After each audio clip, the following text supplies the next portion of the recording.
Frères et sœurs, que la paix et la grâce de notre Seigneur et Sauveur Jésus-Christ soient avec vous. Ici et de Boyou et Redemption Ministries pour notre dévotion matinale pour ce mardi 20 août 2024.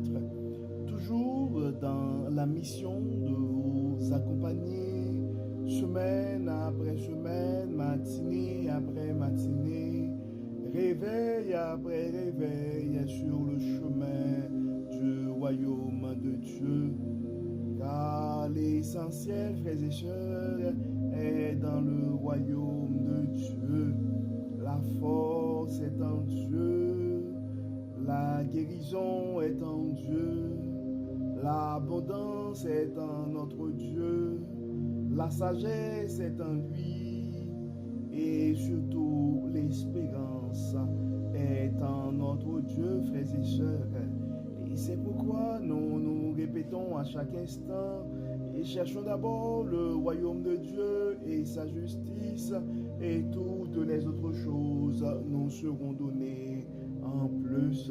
Donc un bon réveil mon frère, un bon réveil ma soeur. C'est ici la journée que l'Éternel a faite et qu'elle soit pour nous un sujet de gloire et de louange. Oui, frères et sœurs, nous devons louer le nom du Seigneur, car nous nous sommes réveillés ce matin et nous devons l'avouer, beaucoup n'ont pas survécu cette nuit, beaucoup ne se sont pas réveillés ce matin, et pourtant il était probablement en meilleure forme que nous. Donc si Dieu nous garde en vie ce matin, c'est parce que tout simplement il a un plan pour nos vies. C'est pourquoi nous devons, et en dépit des circonstances, et ça pourrait arriver que tu te réveilles avec un peu de douleur ou avec quelques soucis et dans la tête et présentement, mais tu dois comprendre mon frère, et si Dieu te garde en vie, il a un plan pour ta vie. Donc, c'est pourquoi nous devons, en dépit de tout, rendre gloire à notre Dieu, car le psalmiste nous dit dans le psaume 150 que tous ceux qui respirent louent l'Éternel. Louons le nom de notre Dieu, frères et sœurs, glorifions son Saint-Nom, car il nous a fait du bien. Il nous donne la possibilité de pouvoir réveiller, pas de n'importe quelle manière, mais nous avons l'opportunité de pouvoir nous réveiller avec Dieu ce matin. Donc vous savez, frères et sœurs, l'objectif de notre dévotion matinale, c'est de nous donner cette possibilité et de pouvoir nous réveiller avec Dieu, car un réveil avec Dieu nous donne la possibilité d'avoir une journée remplie de sa faveur, et en accumulant des journées et remplies de la faveur de Dieu, nous allons finir par avoir une année 2024 remplie de sa bonté, car vous savez, et à AWH Redemption Ministries, l'année 2024 a été décrétée l'année de la bonté de Dieu. Et si nous arrivons à accumuler et des années remplies de la bonté de Dieu, frères et sœurs, nous allons finir par avoir une vie comblée de ses plus riches bénédictions sur plusieurs générations. Donc le texte qui nous est proposé ce matin, frères et sœurs, pour ce mardi 20 août 2024, c'est le texte que nous trouvons en Matthieu chapitre 27 et les versets 57 jusqu'au verset 61. Et nous sommes curieux de voir ce que Dieu veut nous révéler à nous ce matin à travers ce texte dont le titre est Jésus mis au tombeau. Et Matthieu chapitre 27, 57 à 61. Le soir venu, arriva un homme riche appelé Joseph, originaire de la ville d'Arimathée. Lui aussi était un disciple de Jésus. Il alla demander à Pilate le corps de Jésus. Alors Pilate donna l'ordre de le lui remettre. Joseph prit donc le corps, l'enroula dans un drap de lin pur et le déposa dans le tombeau tout neuf qu'il s'était fait tailler pour lui-même dans le roc. Puis il roula un grand bloc de pierre devant l'entrée du tombeau et s'en alla. Il y avait là Marie de Magdala et l'autre Marie assise en face de la tombe. Donc, et frères et sœurs, et on s'entend, et le texte qui vient et que nous venons de lire représente, et si on se met à la place des disciples de Jésus, l'un des moments les plus sombres, car ce Messie qui était avec nous, ce maître, ce guérisseur, celui qui guérissait nos malades, celui qui apportait le message de délivrance.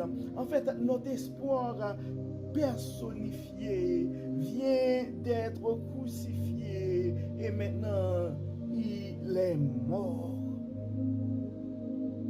Et à ce niveau-là, on pourrait comprendre le désespoir de certains disciples. Certains ont dû renier Jésus et certains ont eu peur pour leur vie. Mais on voit, il y avait quand même des braves. Et Joseph, originaire de la ville d'Arimathée, avait pris son courage pour quand même aller oser demander à Pilate le corps de Jésus. Je ne sais pas par rapport à ta foi ce matin et par rapport à ta position et pour la moralité chrétienne et par rapport à tes croyances, et je ne sais pas c'est quoi les menaces c'est quoi ta peur, c'est quoi tes challenges ce matin. Mais il y avait un courageux Joseph, originaire de la ville d'Arimathée, qui était là. Et quand on lit, on continue pour lire dans le verset 60 par exemple, il dit « Et le déposa dans le tombeau tout neuf qu'il s'était fait tailler pour lui-même dans le roc. » Donc même pendant sa mort, même pendant la mort de Jésus, donc Joseph, quand même, il voulait manifester dans une certaine manière sa loyauté au maître. Et ça dit, puis il roula un grand bloc de pierre devant l'entrée du tombeau et s'en alla. Et dans le verset 61, qui n'est pas négligeable, il y avait là Marie de Magdala et l'autre Marie assise en face de la tombe. Donc il y a une chose qui arrive, frères et sœurs, et des fois on peut, dans nos combats de la vie ou dans nos combats au niveau du ministère, quand les attaques arrivent, quand les mauvais moments arrivent, ça pourrait arriver que des personnes qui en fait étaient de notre côté, eh bien on pourrait voir ces gens-là s'évaporer en fumée, ou ces gens-là pourraient nous abandonner un moment. Mais il y a une chose qui est certaine, et il va toujours rester un noyau dur, des gens et vraiment loyaux qui vont rester autour de toi. Et c'est le temps de considérer ces gens-là, ces gens qui sont à tes côtés, et pas seulement quand ça va bien, mais quand nous sommes dans nos moments les plus bas, ces gens-là, ils sont là. Donc, il y a des fois des gens qui sont avec nous quand ça va bien, des gens qui sont avec nous quand nous sommes dans nos moments de gloire. Mais quand ça va mal, ces gens ont vraiment cette habilité de se donner un prétexte pour justifier leur absence. Mais il y a des gens aussi, quand ça va mal, c'est à ce moment-là, ils vont se présenter et tout seuls et manifester leur loyauté, leur amour. Donc, une chose, et la question que nous devons nous poser est présentement, face aux différentes menaces, quand il y a le risque que nous puissions perdre quelque chose, est-ce que notre foi va rester avec nous? Est-ce que nos croyances, nos valeurs, est-ce que nous allons continuer à attacher à nos valeurs? Ou quand on veut, et parce qu'on veut, je ne sais pas, et sauver une position, parce qu'on veut gagner une compétition, et parce qu'on veut gagner des élections, on met de côté nos valeurs et nos croyances. Donc c'est important, frères et sœurs, de rester loyal à nos valeurs, de rester loyal à notre Dieu, de rester loyal à notre foi, de rester fidèle à notre Dieu quand ça va mal. Car le Messie, le Dieu que nous servons, maîtrise les temps et les circonstances. Le Dieu, le Jésus, et le Jésus, notre Sauveur, eh bien, et le tombeau, la mort ne peut pas détruire et sa mission, ne peut pas mettre un terme à son ministère. Non, et donc tu dois comprendre, mon frère, et le Jésus des hauts, c'est aussi le Jésus des bas, et toi aussi et tu ne peux pas être un chrétien quand ça va bien, mais tu dois être un chrétien aussi et quand ça va mal. Et tu dois être chrétien et dans les bons comme dans les mauvais moments. Car ça vaut la peine, frères et sœurs, de rester attaché à notre Dieu. Ça vaut la peine de rester loyal à notre Jésus. Car s'il a été mis au tombeau, s'il a été crucifié, mais il a été aussi ressuscité. Donc ça pourrait arriver que tu es en train de vivre un moment où ton leader est en train de vivre un moment assez difficile. Mais c'est le temps d'affirmer, c'est le temps de prouver ta loyauté. Car suite à la mise au tombeau dans quelques jours, ce sera la résurrection. Tu dois penser au jour de la résurrection. Non, et ça va être des fois, et ça prend le courage aussi d'aller demander le corps. Ça prend le courage aussi et de pouvoir ensevelir ce corps-là. Ça prend le courage aussi de pouvoir enterrer ce corps dans notre propre tombeau.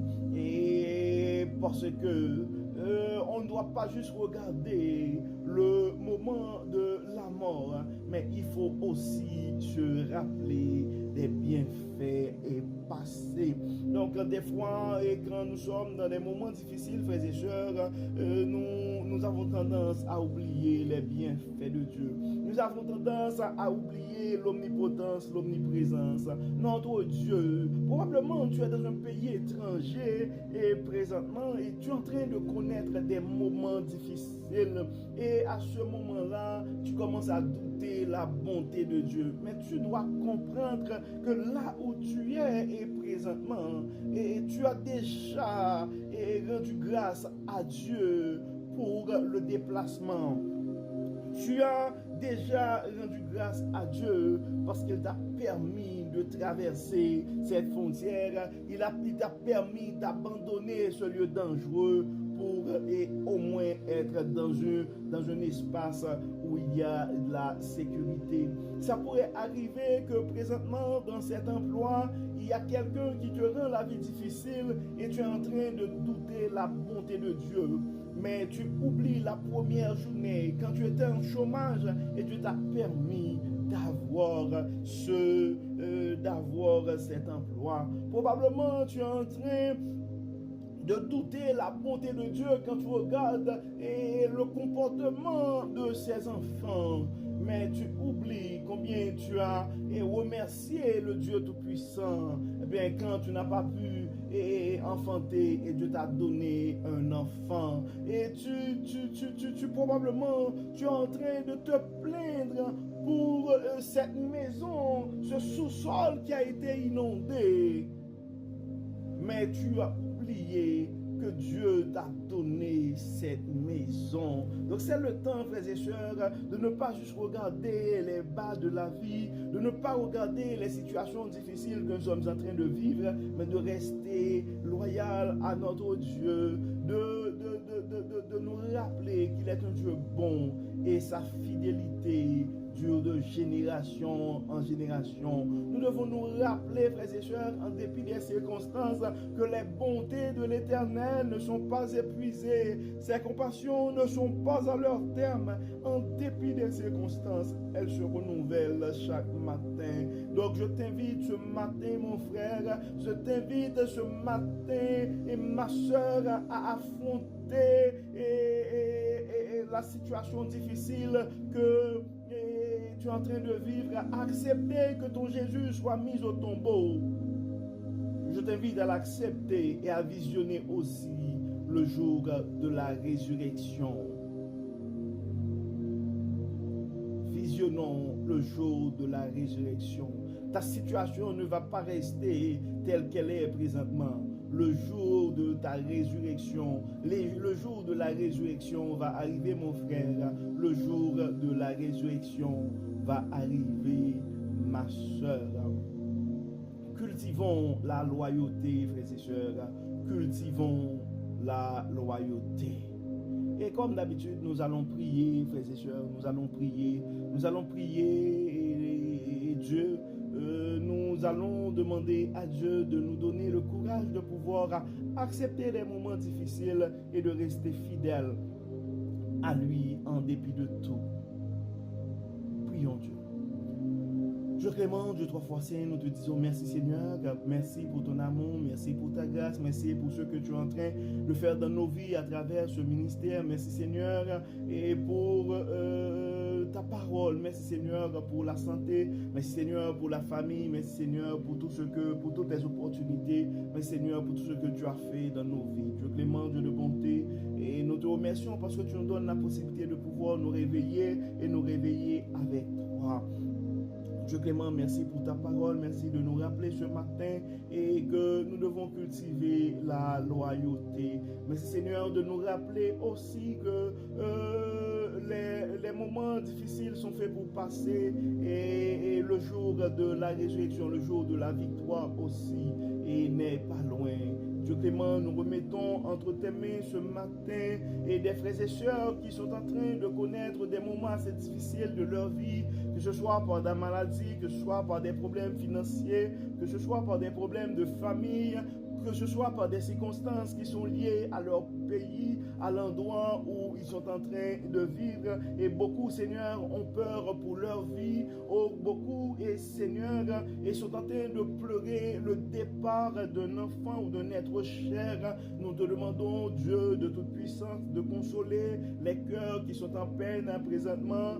Dieu de toute puissance, nous te demandons de guérir ceux qui sont malades présentement. Et Dieu de toute puissance, et tout puissant, ceux qui ont peur, nous te demandons de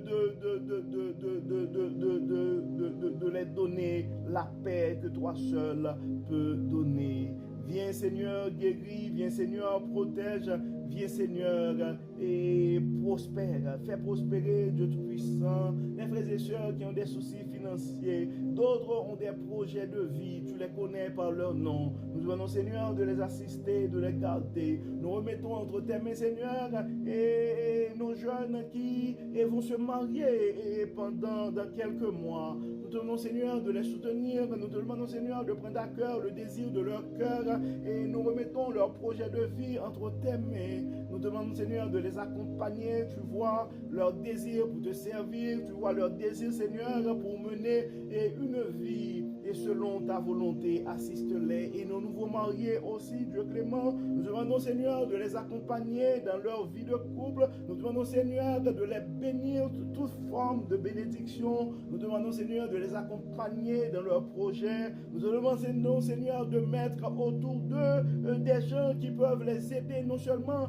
à accomplir leur projet de carrière, leur projet de vie, mais à grandir aussi et dans la foi. Et Dieu clément, nous remettons entre tes mains nos aînés, nos parents qui sont en train de baisser en âge, tu vois leurs soucis de santé. Nous Nous demandons, Seigneur, de les accompagner et donne-leur de comprendre que tu es le Dieu de toute force, tu es le Dieu de toute guérison. Nous demandons, Seigneur, de les accorder ta sagesse, de les révéler ta puissance, ta bonté. Nous remettons nos jeunes entre tes mains, Dieu clément, et certains commencent l'école aujourd'hui, d'autres c'est la semaine prochaine, et nous les remettons entre tes mains. Certains commencent le secondaire cette année, nous les remettons entre tes mains. D'autres entrent en primaire ce matin, nous les remettons entre tes mains. D'autres entrent et commencent avec leur programme collégial aussi, nous les remettons entre tes mains. D'autres c'est l'université, d'autres qu'on doit commencer la maîtrise, nous les remettons tous entre tes mains. Nous remettons nos professionnels entre tes mains. Tu vois, Seigneur, leur projet de vie. Nous demandons de les accompagner, de les assister. Viens, Seigneur, habite en nous. Enlève en nous tout ce qui n'est pas de toi. Éclaire-nous. Aide-nous, Seigneur, à pouvoir accepter les moments bas de la vie et de continuer à espérer en toi. Guide-nous, Dieu Tout-Puissant. Assiste-nous et que tout soit fait dans nos vies pour la gloire de ton nom. Au nom de Jésus. Amen. Amen.